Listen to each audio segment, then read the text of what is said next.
Well, I'll try to keep this brief, and there's so much that can be said about this text. But I'll try to simplify it here. One of the main goals in the class, if not the main goal, is to encourage people to read carefully and well. That really is the heart of the class. Of course, you're going to be graded on essays, and your essays are going to show basically how well you read. And if you're a strong reader, you'll have good essays. And if you don't put in the time and effort in the reading, you'll have bad essays. It's really that simple. So think of reading as sort of the backbone of the whole class.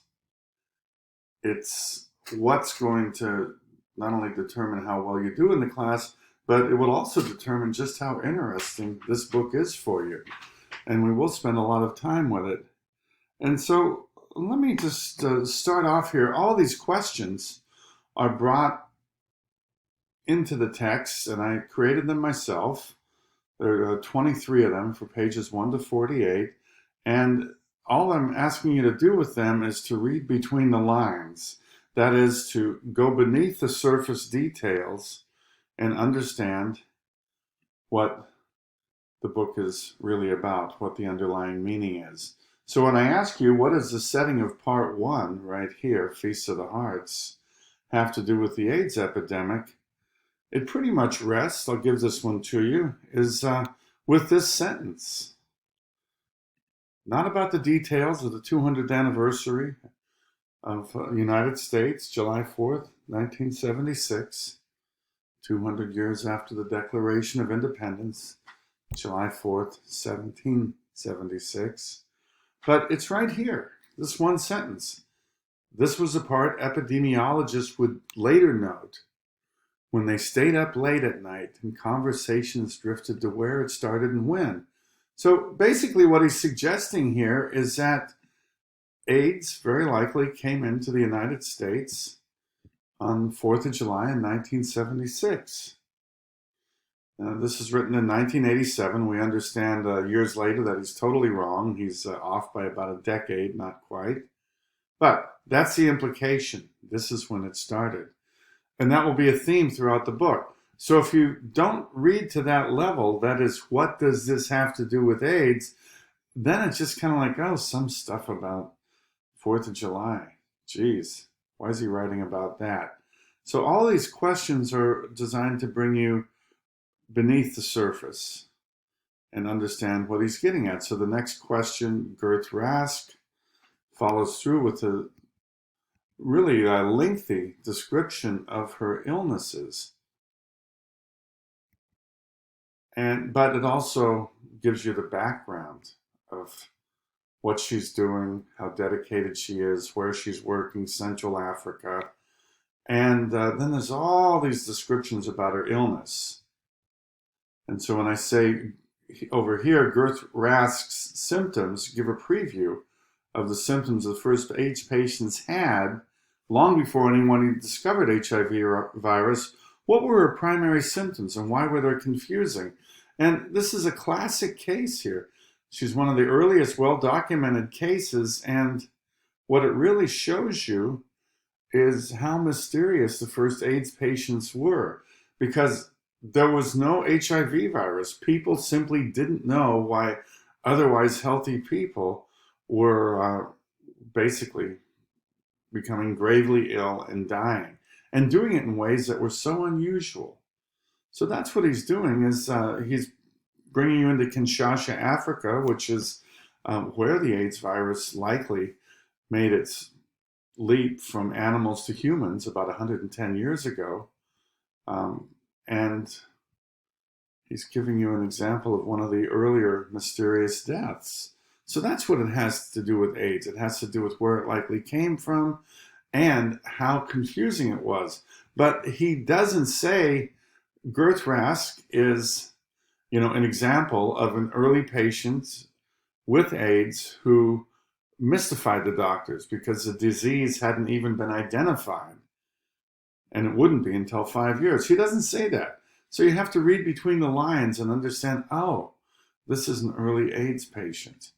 And then similarly, too, When we get into the next chapter, through page 17, you wonder, why is he spending all that time with Gay Pride Day? And really, what he's doing is he's trying to capture the exuberance, the sort of newly found freedom gay people felt when they were no longer criminal. Um, and this sort of, big party they're having.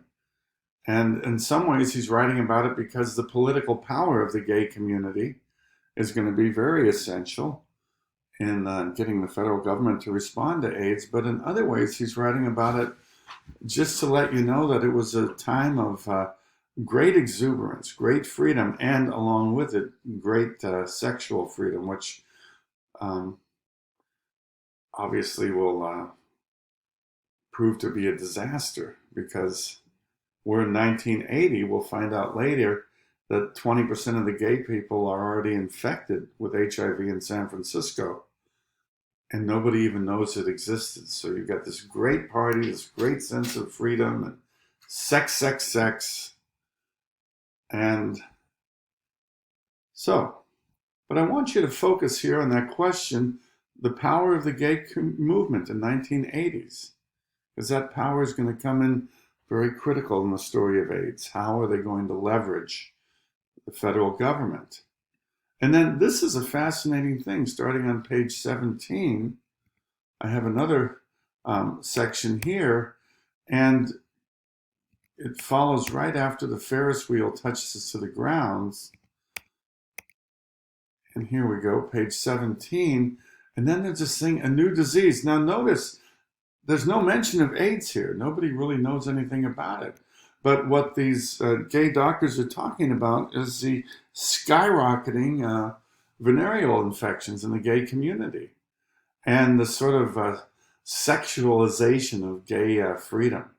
That to be free and gay meant to have lots of sex. And with that, they have a sense that a lot of stuff is getting spreaded here. So when you look at these doctors, what were they so concerned about in the summer of 1980? How does it relate to AIDS? That's the critical thinking question. It's almost as if Schultz is, you have to find the lines in the text to back it up, but it's almost as if Schultz is saying, my God, look at so much stuff is spreading.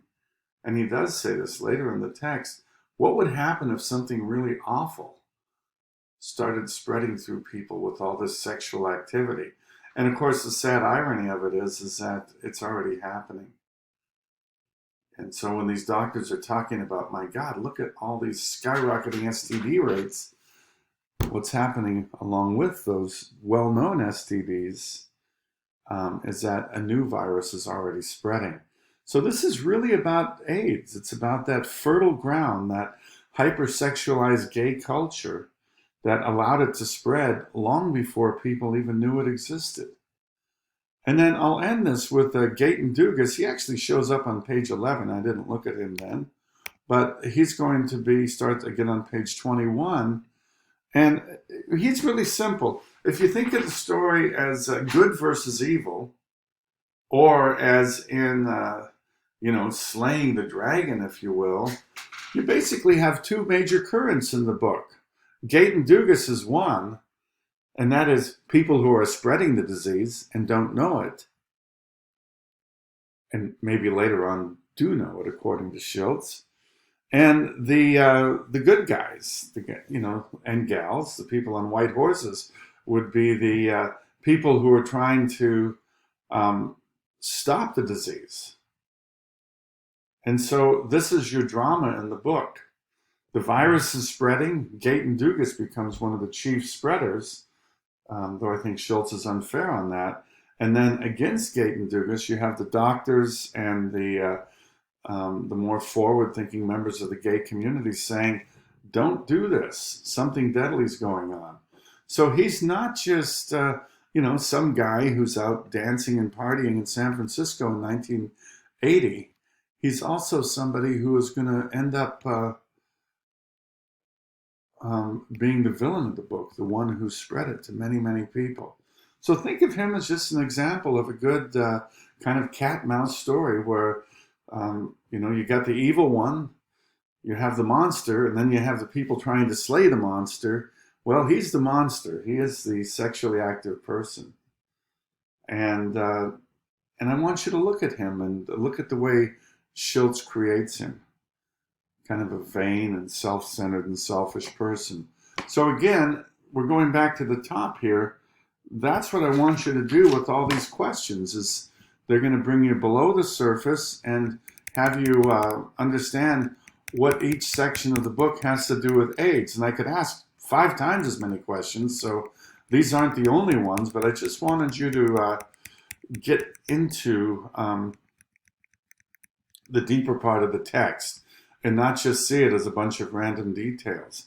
Now, along the way, before I end this very quickly, is that I want to show you that I've included recordings of the book. And I would really recommend everybody use these, but especially recommend, most people like them, some don't. That's okay, go ahead and read it. But especially recommended for second language learners because it's through listening and reading that you really develop an instinct for the language. So, and the recordings, I guess I'll bring them up again unless they disappeared. I guess I knocked it out. The recordings are like, 3 or 4 minutes, which is really smart because as you push, as your recording ends, then you can stop and ask yourself, as you should while you're reading, what's going on here? What's important?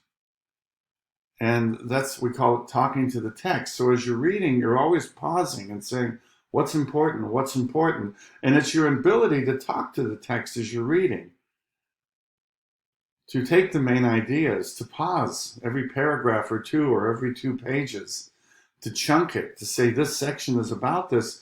That's what pulls you into the story. That's what has you reading at a deeper level. So that's one thing. Listen to the recordings or don't, but do push pause. And then the other thing that's very important too, that I don't test you on or work with you on is vocabulary. The only way, a lot of times, this will make sense is if you look up the words you don't know. And so keep in mind, vocabulary is something that you learn one word at a time. Take your time.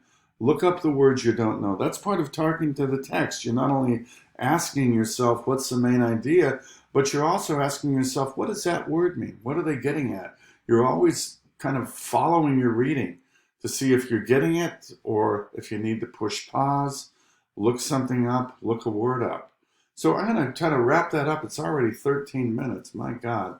But I'm just going to say that follow the book, be careful, push pause at the end of these sections, ask what the main idea is. These questions will try to pull you into what does it have to do with AIDS, because that's what the book is about. And understand that you're often going to have to read between the lines to get that. And I'm going to end here. I'm going to recommend you listen to the recording. I want you to take time with these questions. They'll probably take you a couple hours to answer. And then you're going to have a quiz on Friday, the end of week 2, that will randomly select 5 of these questions. And you won't have time to look them up. You'll want to have your notes in an electronic format so you can cut and paste your answers into the quiz. 30 minutes won't give you time to go back to the book and read it for the first time. So do your reading, answer these questions, understand it may take 2 or 3 hours to do that.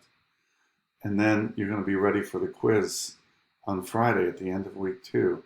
I hope this sets you up, and I'll leave it at that.